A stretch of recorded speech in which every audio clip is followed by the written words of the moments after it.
90 দশকের বলিউড নায়িকা মাধুরী দীক্ষিতকে আমরা কম বেশি সবাই চিনি, কিন্তু আপনি জেনে অবাক হবেন সিনেমায় জায়গা পাওয়ার জন্য মাধুরী দীক্ষিতকে অনেক কিছুই করতে হয়েছে।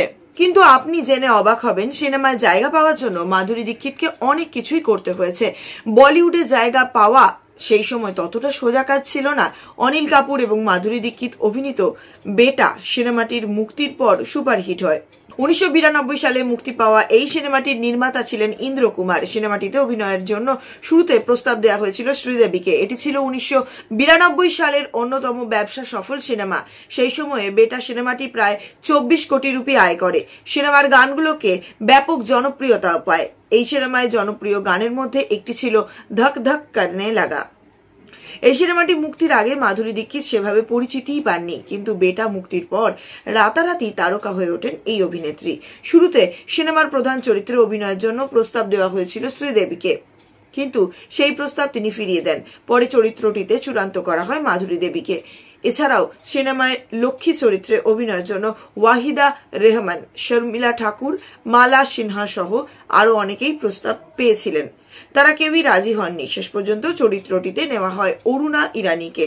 মুক্তির পর বেটা কেবল ব্যবসায়িক সাফল্য নয়, 38তম ফিল্ম ফেয়ার পুরস্কারে সর্বোচ্চ 9টি মনোনয়ন পায়। শেষ পর্যন্ত সেরা অভিনেতা অনিল কাপুর ও সেরা অভিনেত্রী মাধুরী দীক্ষিত 5টি পুরস্কারও জেতেন। প্রিয় দর্শক, চিত্রনায়িকা মাধুরী দীক্ষিতকে আপনার কেমন লাগে তা জানিয়ে অবশ্যই কমেন্ট করুন আপনার মূল্যবান মন্তব্য। এদিকে আলিয়া ভাট শুটিং এ 100 নিরাপত্তা রক্ষী নিয়ে শুটিং করছেন, কিন্তু কেনই বা এত নিরাপত্তা রক্ষী, কিসের এত ভয় তার? প্রথমবারের মতন নারী কেন্দ্রিক সিনেমা করছেন বলিউডের নামী প্রযোজনা সংস্থা যশরাজ ফিল্মস। তাদের স্পাই ইউনিভার্স আলফাতে যুক্ত হয়েছেন আলিয়া ভাট। এই সিনেমায় প্রধান ভূমিকায় থাকবেন তিনি, আর প্রতিদ্বন্দ্বী অর্থাৎ খল চরিত্রে দেখা যাবে ববি দেওলকে। এখন চলছে সিনেমাটির শুটিং। জানা গেছে চলতি মাসের শুরুতের দিকেই মুম্বাইয়ের আন্ধেরির যশরাজ স্টুডিওতে সিনেমাটির শুটিং শুরু হয়ে গেছে। সিনেমাটিতে শুটিং এ 100 জন নিরাপত্তা রক্ষী নিয়োগ দিয়েছেন প্রযোজনা সংস্থা থেকে। আলিয়া ভাট ও ববি দেওলকে এই সিনেমাটিতে ধুমধুমার অ্যাকশন দৃশ্যে দেখা যাবে, আর তারই শুটিং এর মধ্যে সেটে বহাল হলো 100 জন নিরাপত্তা রক্ষী।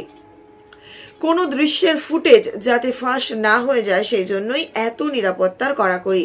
জানা গেছে সিনেমাটির প্রধান আকর্ষণ একটি বিশেষ আকর্ষণীয় দৃশ্য, যেখানে আলিয়া ও ববিকে হাতাহাতি থেকে শুরু করে অস্ত্রের ব্যবহার করে লড়তে দেখা যাবে। 4 দিন ধরে শুটিং চলবে এই দৃশ্যের, এমনটাই জানা গেছে।